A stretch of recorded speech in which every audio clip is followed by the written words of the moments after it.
बिस्मिल्लाहिर्रहमानिर्रहीम अस्सलाम वालेकुम। कैसे हैं सब? उम्मीद है कि सब ठीक ठाक होंगे। जी आज हम बनाने जा रहे हैं स्पेशल लाहौरी चना चाट, जिसकी मेन चीज़ें मैं आपको आगे जाकर बताऊंगी। उसके लिए सबसे पहले ले लेने आपने उबले हुए चने।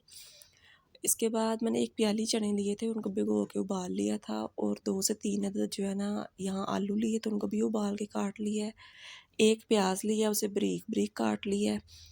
और 1 से 1.5 जो है ना टमाटर लिया था, उसके बीज निकाल लिए हैं।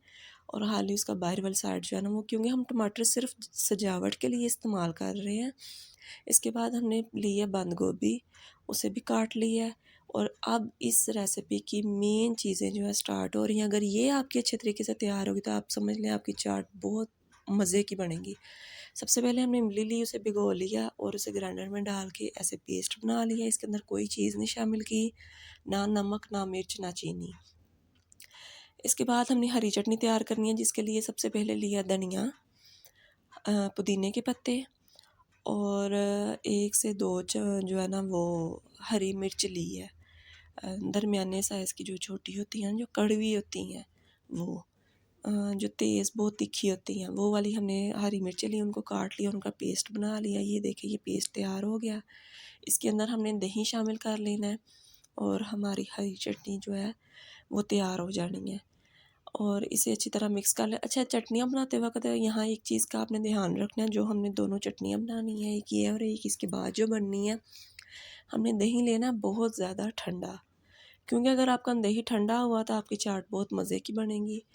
और ठंडे से मुराद ये है कि वो जो है ना फ्रीज़ हुआ ना हो, लेकिन ठंडा बहुत ज़्यादा हो।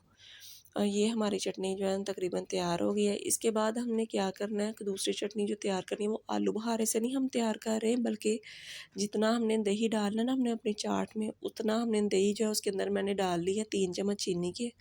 और आधी चम्मच जो है ना वो 1 चुटकी आप लगा लें नमक का, और इसे मिक्स कर लेना है। मिक्स करते वक्त आपने ये ध्यान रखना है कि हाथ से आपने ऐसे चम्मच से मिक्स कर लेना है, ये ना हो ग्राइंडर के अंदर डाल लें। अगर तो ग्राइंडर के अंदर डाल लें तो इसकी बन जाएगी लस्सी, और हमने लस्सी नहीं बनानी, हमने गाढ़ा गाढ़ा जो है ना वो दही लेना है। और दही मैंने अपनी चाट के हिसाब से लिया, जितना मुझे लगा कि हाँ हमारी चाट में इतने दही की ज़रूरत है। और इसे जो है मिक्स कर लेना है।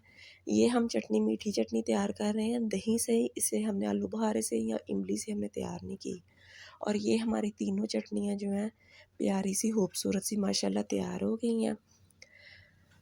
अब हमने क्या करना है कि जो हमने चने वगैरह उबाले थे, उसके अंदर जो है सबसे पहले मीठी चटनी तैयार डाल लेनी है। और जी ये है स्पेशल लाहौरी चना चाट। और क्योंकि कोई भी फंक्शन हो, ईद हो, रमज़ान हो या बर्थडे वगैरह हो, चाट के बगैर जो है हमारा जो है ना ये फंक्शन जो है ना अधूरे है। और अगर चाट हो मज़ेदार इस तरह की तो फिर क्या ही बात है। फिर इसके अंदर हमने शामिल कर देनी है हरी चटनी। हरी चटनी जो है जो हमने पुदीने से, हरे धनिए से तैयार की थी, हरी मिर्च से। और आपको पता है इसके अंदर किसी किस्म की कोई नमक मिर्च कोई चीज़ नहीं डाली, कोई मसाला। और इसके बाद हमने डाल लेनी है इमली की चटनी। इमली की चटनी जो है वो भी हमने जो है खाली इमली से तैयार की थी, और इसके अंदर कोई चीज़ जो है हमने तैयार नहीं डाली है। बाज़ार से जो आम चाट मसाला मिलता है वो डाल लेना है। मैंने अपनी चाट के हिसाब से 1 चम्मच जो है ना इसके अंदर जो है चाट मसाला डाल लिया था। और इनको जो है ना मिक्स कर लेना है। और मिक्स करके तो इसे थोड़ी देर के लिए आपने रख देना है फ्रिज के अंदर, ताकि ये ठंडी हो जाए। और आप यकीन माने इनका टेस्ट जो है बिल्कुल जैसे हमारी बाज़ार से चाट मिलती है उसी तरह का इसका टेस्ट था। 19-20 का भी आपको फ़र्क नहीं महसूस होगा अगर आपने चटनियाँ इस तरह तैयार कर ली। जी ये थी मेरी आज की वीडियो, छोटी सी प्यारी सी खूबसूरत सी मज़ेदार सी। इसे लाज़मी ट्राई कीजिएगा और मुझे बताइएगा कैसी आपकी चाट बनी। जी मिलेंगे एक नई वीडियो के साथ, तब तक के लिए अल्लाह हाफ़िज़। अपनी दुआओं में याद रखिएगा।